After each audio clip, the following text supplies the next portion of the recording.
So, today we are going to talk about Indian poverty or poverty in India. If we see the historical perspective, so it's even before the Mughal period and after Mughal and during the colonial era, poverty was in abundance. So, the reasons for the poverty, whether it's the man made poverty, it's the nature made poverty, or it's the social made poverty, or it's the poverty of the religious ideology, the poverty made by the religious ideology or the mythology. There are the different causes, there are the various causes, and it's a very complex causes. And it's the mixture of all that social, political, mythological, religious, even the spiritual and the belief system. And the belief system that influenced the productivity of Indian human beings. And even if we talk about the illiteracy, and if we link poverty and illiteracy, so there is no linkages between the poverty and the illiteracy, because when there were no pen and paper, there were no civilized languages, or there were no linguistic signs, even then there were prosperity. People were making wealth through the agriculture and through the services, quality services they were delivered to their clients. But what happened? It's because of the Mughal period, because of the colonial era and their exploitation. And after that, if colonial people they were exploited to the Indian people, it's okay, it's acceptable, because they were invaders. If the Mughals had exploited Indian people, it's acceptable. Why? Because they were invaders and they had come to India to exploit, to loot the wealth of India. But after that, after the independence, what happened? Those who were making, those who were designing, those who were developing, and those who were conspirating the poverty, and intentionally they have hidden agenda to let majority of the population remain illiterate and the poor, so that they can rule the country.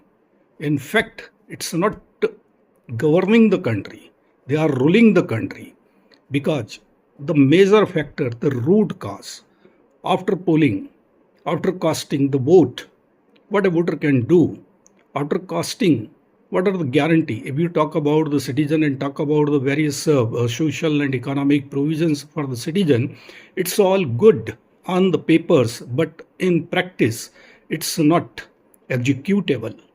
So there is the difference between the things on the paper and the things which is happening on the ground. So there are the differences. And why after independence the Indian people could not be made prosperous, could not be made literate, this is could not be made employable.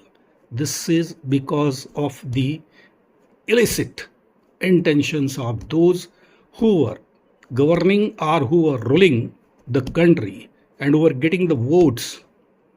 The history of voting rights is that the Athens in Greek, they had given voting rights to the male property owners, landowners. Why? Because they were paying the taxes, they were paying the revenue to the ruling classes, and if they were not satisfied with the policies of that time, then they were reluctant to pay adequate amount to the ruling classes. That's why it was just a lollipop they had given to that time's landowners, male. It's only the male, not female. If there is a female who is holding the property, who is the owner of the property and who is the owner of the land, she will not be given the voting rights. And today we talk about the voting rights. Voting rights is nothing, but it's just the West. Why it's the West? Because after polling the vote, after casting the vote, what is relationship between my political representative and the voter? There is no definition given either under the Constitution or in the political manifesto, and political manifesto is not a legal document between the legal agreement between the voters and the politicians, those who will represent them in parliament, assembly or local councils. So what it mean by, you see the life, living standard of the politician, living standard of the big bureaucrat, living standard of the corporates. There is no match between the living standard of the ordinary people and the living standard of those who are in the power, who are in the politics and who are corporates. There is very big gap between their living standards. So what can do? And even if in the political system, the political institution, administrative institution and the other type of the institution do not do work properly and do not deliver quality services and quality product, then there will be the poverty. A kid is admitted in a school, and after investing 12 years in school and after investing huge amount of the money in the school administration and the ruling community, they say this kid is even not employable, he is not even able to write a simple application. So who made him like that?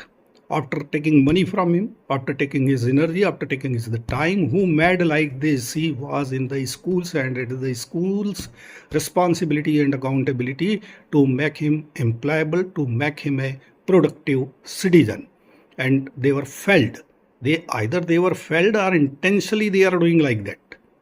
It seems that intentionally they are doing like that. It doesn't matter whether it's the government schools or it's the private school. They are doing intentionally like that. There is a bigger conspiracy which is the hidden, and citizens are not able to watch it, not able to observe it. Other side you see, there are the judiciary institution. If there is a land dispute between the two parties, then what the parties think, if they will go to judiciary, they will go to the police will take unexpected time in investigation, and court will also take unexpected time to settle the matter and deliver the judgment. Then what they will do, if these two agencies are not working properly, not working within a timeline, then what the parties do, they go to a goon, they go to a bhai, and they ask the bhai, you take this amount of the money and please decide the matter. Bhai will decide the matter within the 4 or 5 days. So that's the reason of the poverty. That's the reason of the goon culture. That's the reason. And those who are the goon, they become billionaire within a short period of the time, in connivence with the administration, in connivence with the police administration, in connivence of the political administration. You see how the political administration goes on. In any election, when there is a change of the chief minister, what will happen? Immediately there will be the change of the chief secretary and the DG police. Only those chief secretaries and the DG police will survive who will act as per the will and desire of the chief minister. And these big dignitaries, chief minister and the director general of the police, are usually appointed for the 6 months, and then the extension is the given. Recently Supreme Court directed or observed to the government that they should at least appoint DGP and the CS for 2 years, not less than that. Why they appoint for the 6 months? Why they appoint for the 2 years? And why there is a change when there is a change in the chief ministership, in leadership in the state? Why it happens? Because DGP and CS, they work for the elected politician, sitting politician. They do not work for the majority of the citizens. Other side, what happened?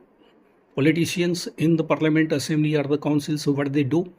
They do work for the corporate. They do work for the industrialist. They do work for the builders. They do work for the bhai and the goons.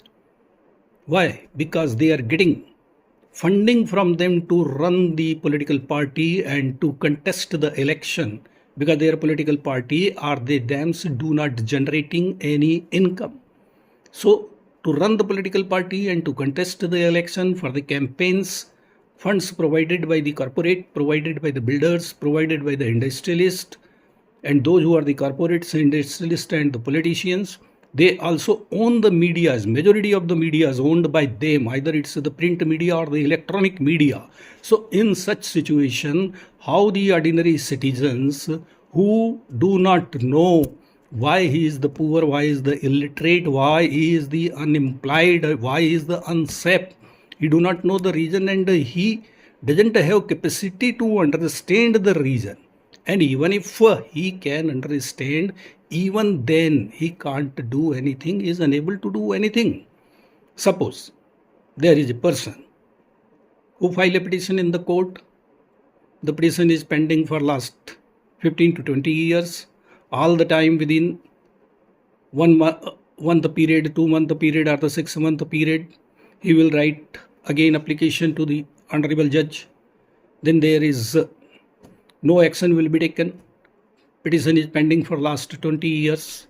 And even if the same judge issues a summon for the same person to appear in my court on this date, at this time, and if he will not appear, it will be a contempt of court. When it's the contempt of court, what the judge sahab will do? Judge sahab will direct the police, and the police will go to the person, arrest him, and he will present before the judge sahab.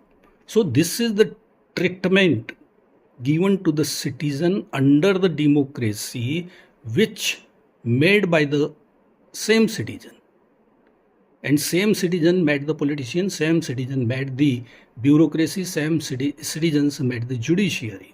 So there is the categorization, invisible categorization between the citizens, which we were unable to understand. So there is need to understand that hidden categorization and hidden and selective treatment with the citizens. Only then we can deliver quality services and quality product, and then we can make employable our youths who are in huge quantity.